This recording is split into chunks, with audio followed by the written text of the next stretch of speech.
Informazzjoni żvelata fil-Parlament ikkonferma li 4 ex-deputati laburisti qed jieħdu bejnietom aktar mill-1,000,000 euro f'konsulenzi, turija ċara tal-mod li bih tal-qalba qed jitħanżru kif iddikjarat id-deputat Rozjen Kutajjar wara ċ-chats bejn il-membru parlamentari laburista u n-negozjant Jorgen Fenek illi ġew ippubblikati aktar minn ġimgħa ilu.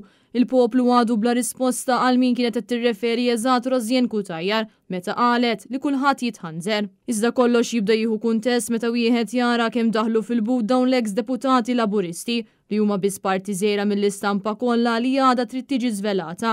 L-informazzjoni ħarġet minn mistoqsija parlamentari tad-deputat nazzjonalista Mark Anthony Sammut fil-jiem li għaddew fejn sar magħruf li 4 ex-deputati laburisti li ma kinux eletti jew inkella rreżenjaw mill-Parlament ħadu bejnietom il-fuq minn €1,000,000 euro f'konsulenzi jew pagi minn fuq dar il-ħaddim Malti li ħallas it-taxxa. Jidher li l-aktar li gawda mill-pakketti finanzjarji approvati mill-Gvern kien Gavin Gulija li daħħal 388,000 perjodu ta' 5 snin. Immedjatament warajh Luciano Busuttil total ta' 350,000 euro minn 8 ministeri.